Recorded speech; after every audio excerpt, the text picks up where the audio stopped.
বাংলাদেশের কিছু নিউজ আপনারা যারা ফেসবুক নেট চালান তারা দেখতে পাচ্ছেন যে একের পর এক বড় মানুষ তো আছেই, সাথে সাথে ছোট বাচ্চারা ধর্ষিতা হয়ে যাচ্ছে। হচ্ছে কিনা? এই গত 2-1 দিনের আগের ঘটনা, রামিসা নামক এক বাচ্চা, 8 বছর বয়স। তাহলে আমরা কোথায় গিয়ে দাঁড়াইছি দেখেন মুসলমান। 8 বছরের বাচ্চা, যার কোনো পৃথিবীর জ্ঞান নেই, পৃথিবীর বোঝার জ্ঞান হয়নি, সেরকমও বাচ্চাকে আজ মানুষ নামে পশু ছাড় দিচ্ছে না। শুধু এটাই নয়, গত বছর আপনারা শুনেছিলেন এবং যারা নেট চালান, যারা ফেসবুক দেখেন, তারা দেখেছিলেন আসিয়া নামক এক বাচ্চাকেও কি গত বছর এইরকম সময় ধর্ষণ করা হয়েছিল। এই বছর রামিসা নামক এক বাচ্চাকে শুধু ধর্ষণই নয়, শুনলাম যে বাচ্চাকে মেরেও ফেলছে। তাহলে আমরা কোথায় গিয়ে দাঁড়াইছি?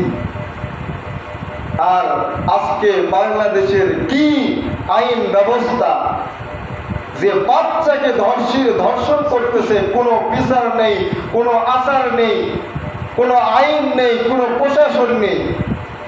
এই অবস্থায় আমি মনে করি যদি গত বছরের আসিয়ার ধর্ষিতাকে যদি ওই যে শাপলা চত্বরে, ঢাকায় শাপলা চত্বরে যদি ডাইরেক্ট ফাঁসি দিত, তাহলে মনে হয় এই বছর আমার ছোট্ট বোন রামিসাও ধর্ষণ হতো না। কিন্তু কি বলবো, দুঃখের বিষয়, আমরা কাদেরকে ভালো মনে করব? যাদেরকে ভালো মনে করতে যাচ্ছি তারাই আমাদেরকে কি খারাপ আরো বাড়াচ্ছে। আইন ব্যবস্থা নেই, হয়তো সে ধরা পড়বে, কিন্তু আইন যে নেই, ব্যবস্থা নেই, যে বিচার নেই, যে কিছু টাকা ঘুষ দিবে, খাইয়া কি ওটা হজম, তারপরে কোনো আইন নেই, ব্যবস্থা নেই। কিন্তু ফেসবুকে, ইউটিউবে আপনারা দেখবেন রামিসার বাপ মা, প্রশাসনের লোক গেছে, কান্না করতেছে, কেউ টাকা দিয়ে সাহায্য করতে চাইতেছে, কিন্তু বলতেছে যে আমার প্রাণই পেলাম না, আমি প্রাণ হারালাম, টাকা দিয়ে কি করব? তো এই হচ্ছে বাংলাদেশের কি আইন ব্যবস্থা।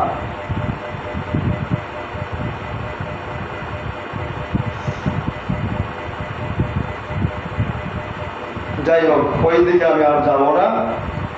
আমার গুরুত্ব আলোচনা কুরবানি সম্পর্কে। মুসলমান ভাই বন্ধু, এই কথাগুলো বললাম, কারো গায়ে লাগলে আমার কোনো যায় আসে না। কারণ একবার জন্মগ্রহণ করেছি,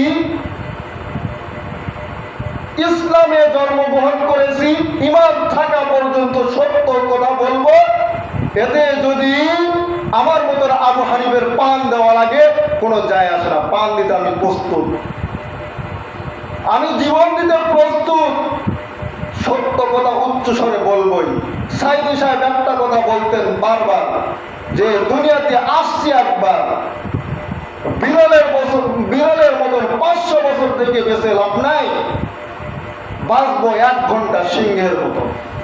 তা আমার কথাও তাই, জন্মগ্রহণ করেছি ইসলামে,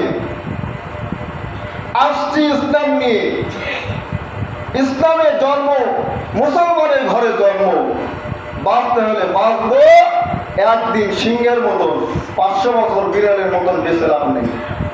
মুসলমান ভাই বোনগুলো, যাই হোক, আল্লাহ রাস্তায় জীবন উৎসর্গের 2টি স্মরণীয় ঘটনা।